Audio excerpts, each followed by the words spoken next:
Hello बच्चों, स्वागत है आपका हमारे और आपके लिए खास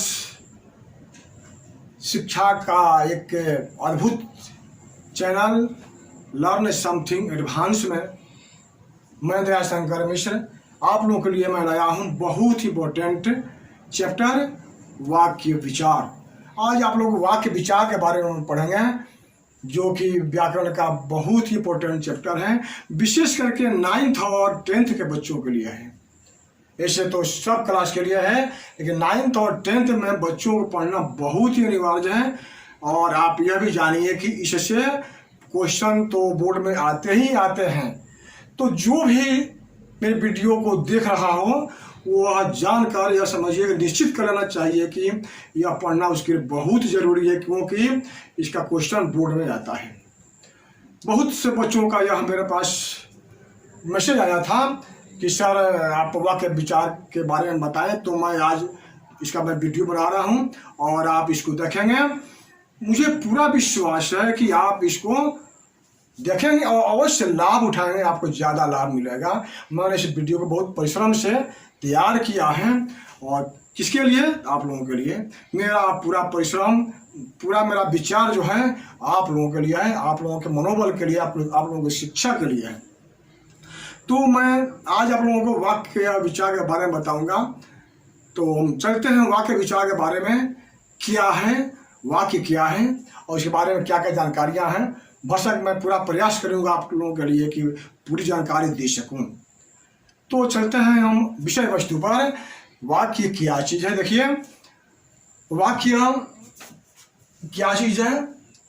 वाक्य की परिभाषा यहाँ लिखा हुआ देख लीजिए।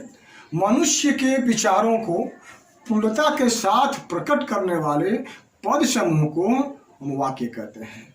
मनुष्य, हम और आप जो भी है मनुष्य, हमारे विचार जो हम बोल रहे हैं वो पूर्णता के साथ प्रकट हो रहा है।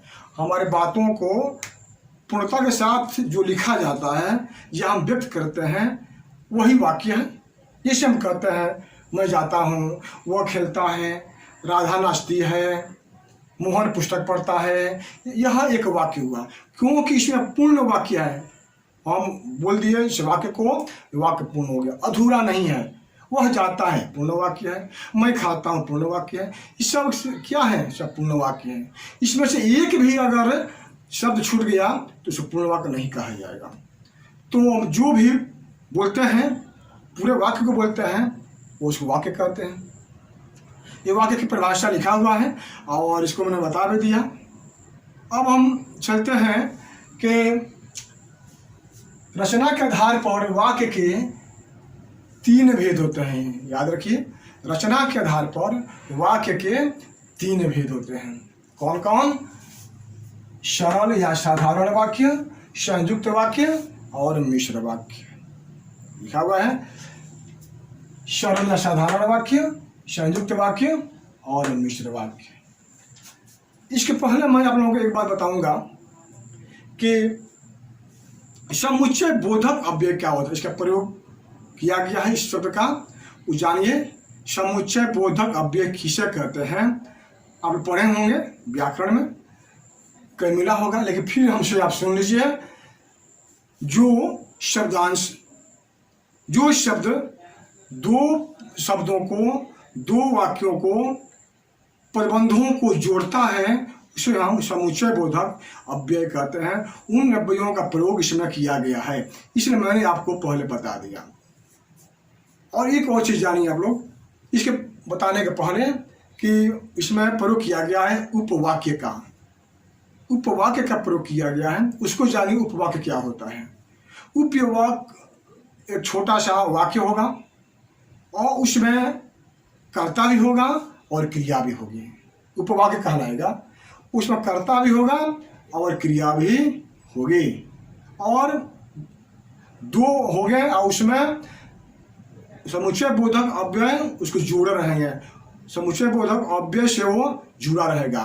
2 वाक्य रहेगा और वह उपवाक्य रहेगा और दोनों के बीच में समुच्चय बोधक अव्यय रहेगा, वही दोनों को जोड़ेगा, वह उपवाक्य कहलाएगा। तो अब उसका प्रयोग कैसे किया जाएगा मैं बताऊंगा। तब तक यहाँ पर देखिए सरल वाक्य किसे कहते हैं जानिए।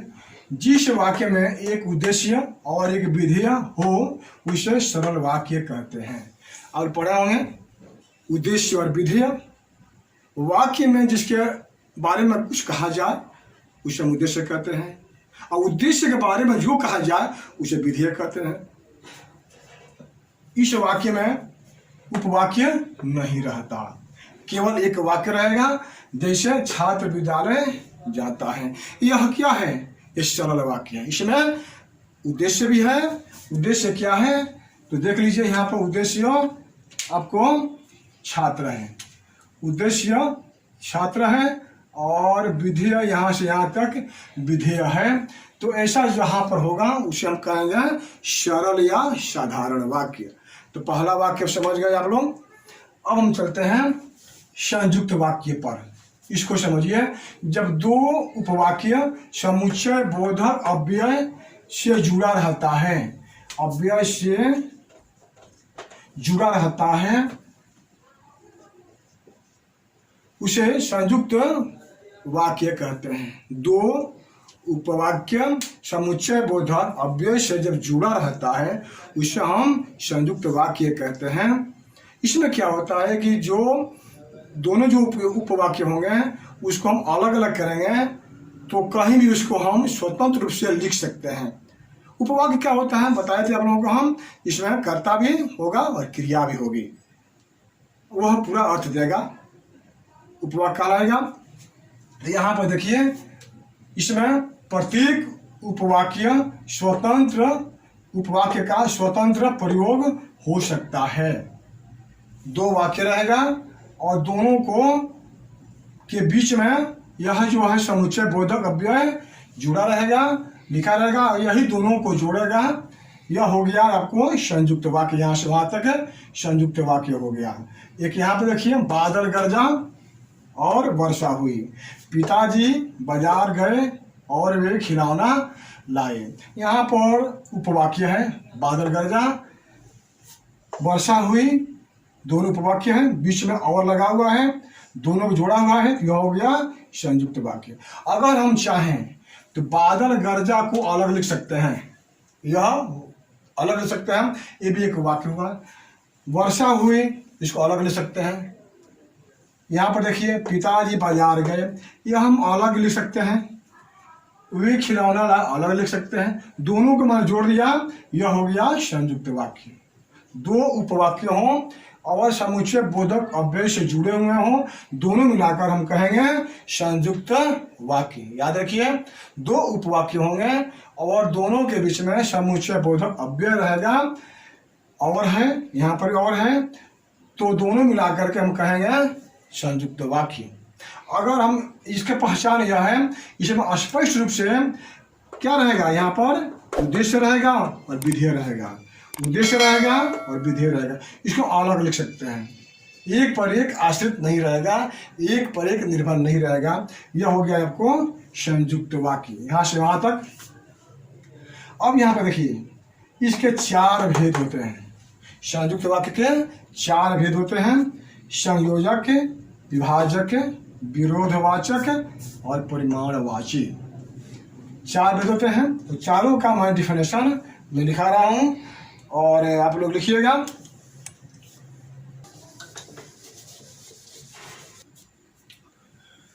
संयोजक, संयोजक किसे कहते हैं उसको जानिए।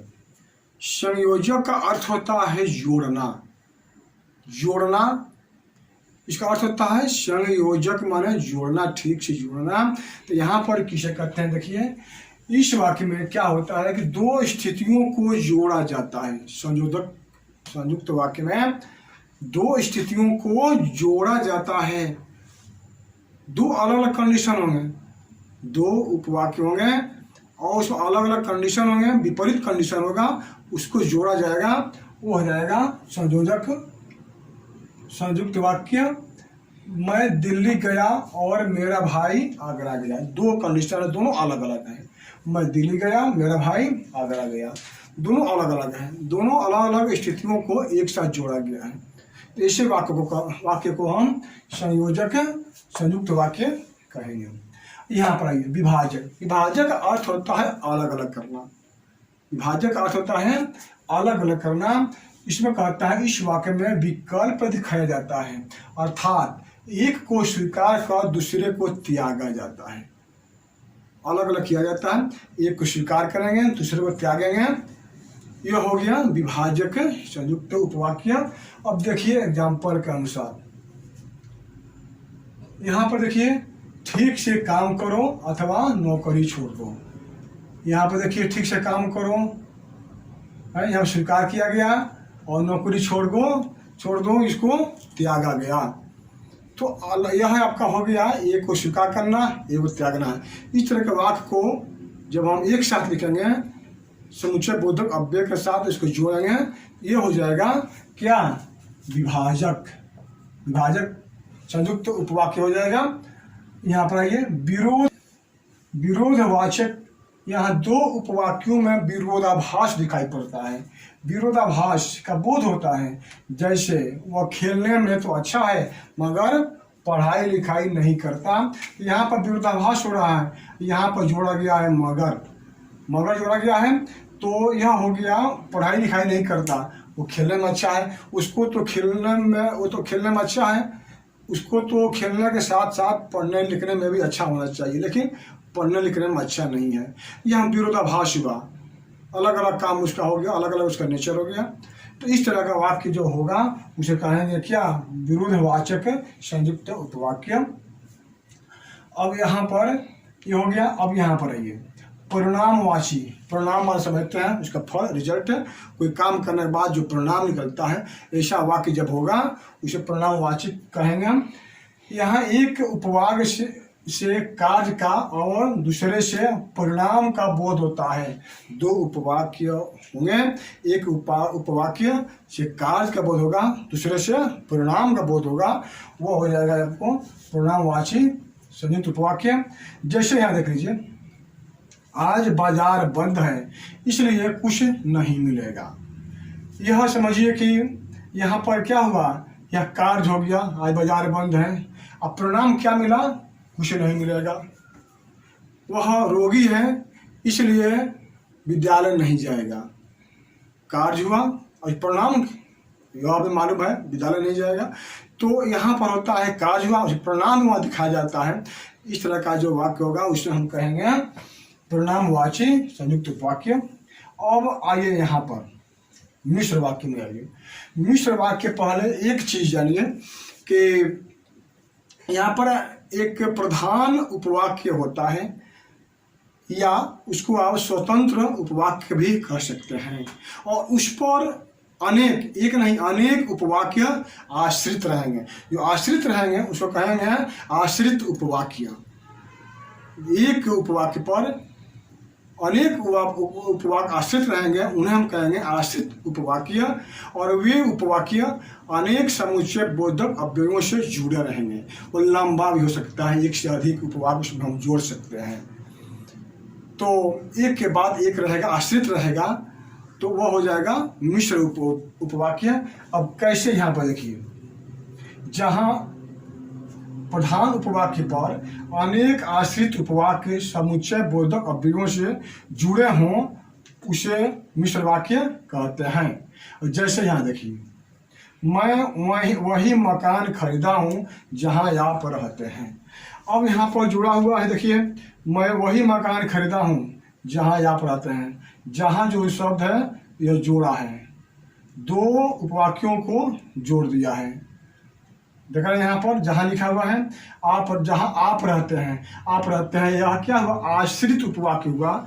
और यह हो गया आपका प्रधान उपवाक्य या स्वतंत्र उपवाक्य हो गया, इस पर यह आश्रित है। इसके बाद और भी हम उपवाक्य जोड़ सकते हैं। मैं जैसे ही खाकर लेटा कि पेट में दर्द हो गया। मैं जैसे ही खाकर लेटा कि पेट में दर्द हो गया। अब यह हो गया प्रधान उपवाक्य, यह हो गया आश्रित उपवाक्य।